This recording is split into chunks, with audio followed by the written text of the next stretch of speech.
Hello everybody, in today's episode I will show you how to change the front suspension arm along with the ball joint on a Volkswagen Passat B6. And also this method is working for a Passat B7 or a Tiguan. If you have one of these cars, this video is for you.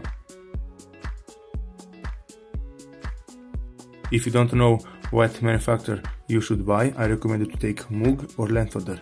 Those two manufacturers are known for the quality and the perfection of the pieces. So I already lifted the car up and I already changed the ball joint and the arm from the left side, from the driver's side, which I will show you in a second how to do it, because on the driver's side it's a little difficult because you have to lift the engine a little and also you have to lower the frame.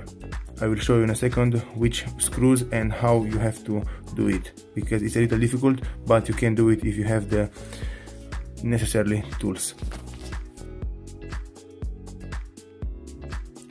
To begin, what you have to do, in order to change the arm along with the ball joint, you have to dismantle a few things. First, you have to remove the axle, because you don't have access to the bolt which is holding the ball joint because of the axle.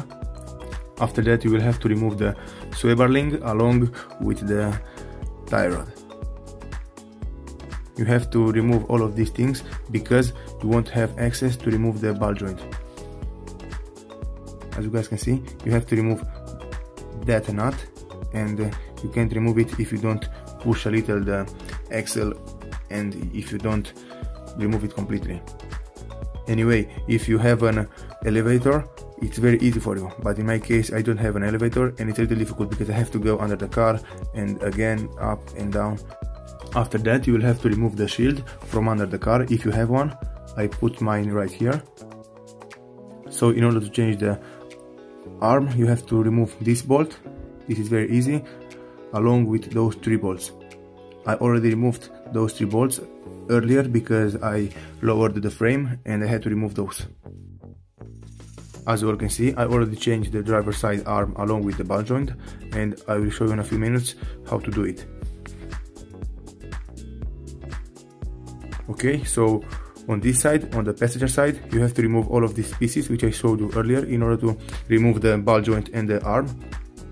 Just follow what I'm doing and you'll be able to do it very easy.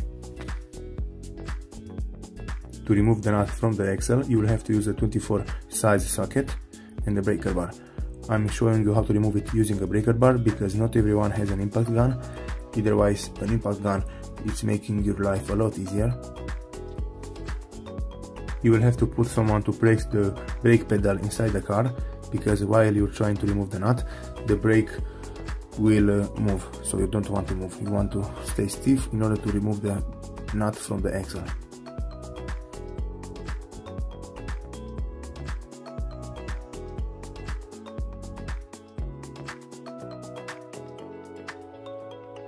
As you all can see, I'm trying very hard to remove the bolt from the axle, but it's not coming out. Here I decided to climb over my breaker bar and try to remove it, but with no luck, because my breaker bar just broke.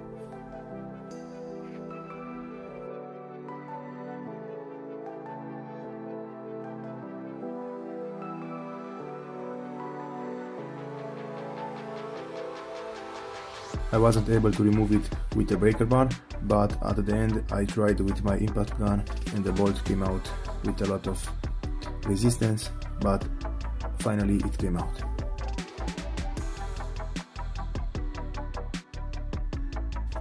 After you're done with removing the bolt, in order to remove the axle from the hub, you have to screw back the bolt, just a little threads, just a few threads, and after that you have to hammer it with a hammer, because in this way, when you hammer it, the axle will go back and it will come out from the hub.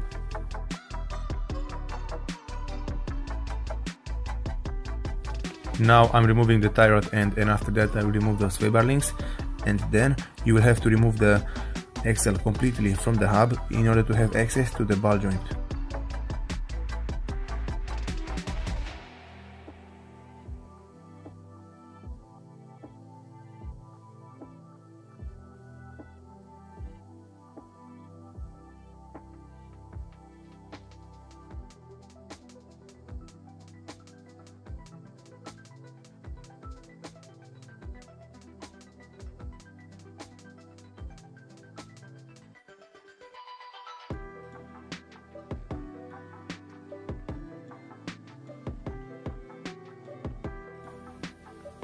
This is my axle, it's not in a very good condition. You have to use an 18mm socket to remove the bolt, and after that you have to screw the bolt just a little over the ball joint and hammer it with a hammer in order to make it come out.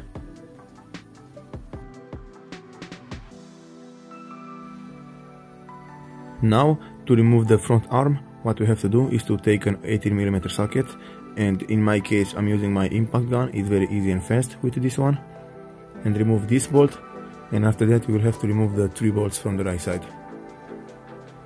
One is 18mm socket and the other 2 are 16mm socket.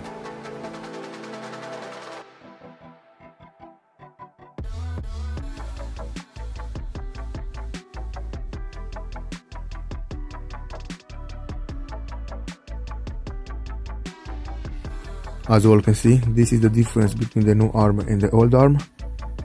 The old arm has a lot of cracks in the rubber. Even with these little cracks, the car drove itself very good. There were no problems.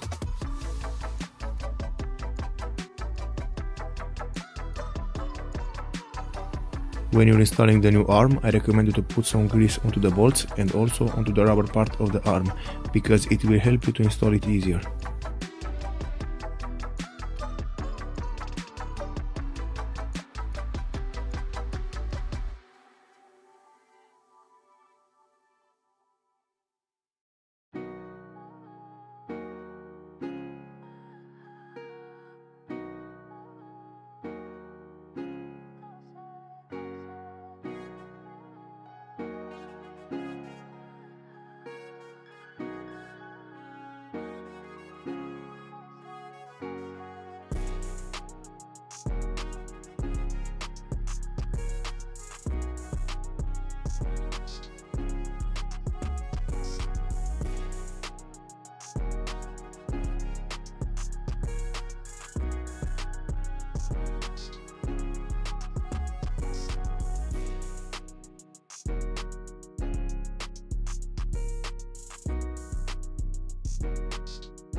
After you're done with torquing all the bolts from the arm and installing the arm onto the car, you have to put some Vaseline onto the ball joint and install the ball joint back onto the hub. After that you have to put back the axle and the nut from the axle, and then you have to put the sway bar links and the tie rod end. From here, just follow me.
In order to change the arm and the ball joint from the driver's side, it's a little difficult from the passenger side, but it can be done.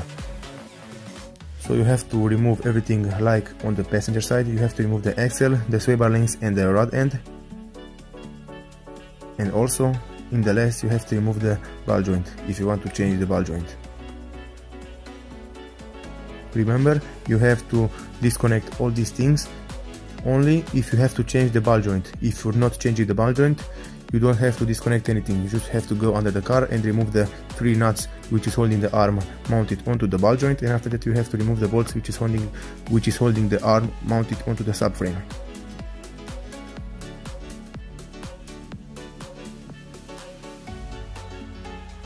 So from under the car, it is the same thing as from the passenger side. You have to disconnect the 3 bolts which is holding the arm mounted onto the subframe, and after that, this is the problem. This bolt, if you are not lowering the subframe and lifting a little the engine, the bolt will not come out because you have no room to remove the bolt, because in this side is the gearbox. So the bolt is hitting the gearbox, and in this way it can be removed.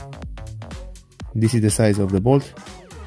Only by lowering the subframe and lifting the engine or the gearbox a little, you'll be able to remove the bolt. In my case, I also lifted a little the gearbox because I didn't want to lower the subframe all the way down. I just wanted to make it loose and lower it a little, about 1 or 2 centimeters, because in this way it won't be very hard to install it back onto the car. So you have to remove that bolt that you can see here. You have to remove 2 bolts which is holding the steering column, the steering pump, and after that you will have to remove those 2 bolts from the exhaust, and then you will also have to remove 2 bolts on each side from the sway bar links, from the sway bar. The bolts are the same on each side, is the same thing, 2 for each in each side, and also the bigger bolts which are holding the subframe mounted onto the car. And after that the subframe will come down.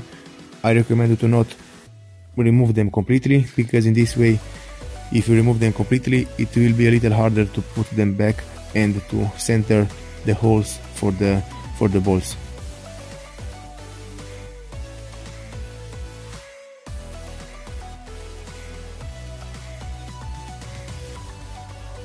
This is the arm from the driver's side. Everything is the same as for the passenger side, just here it's a little difficult because you have the gearbox and the bolt will not come out, it's hitting the gearbox.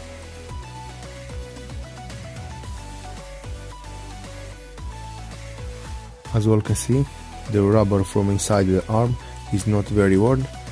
It doesn't have a lot of cracks on this side, but I decided to change both of them because I didn't want to have any problem in the future.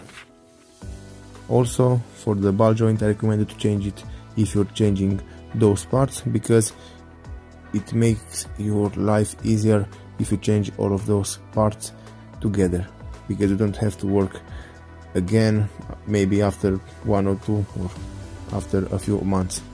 You don't have to disassemble the car again. We are done. This is how the car is looking with all the parts installed, with the new arms and the new ball joints. Make sure you don't forget any screw. Make sure you tighten everything back together.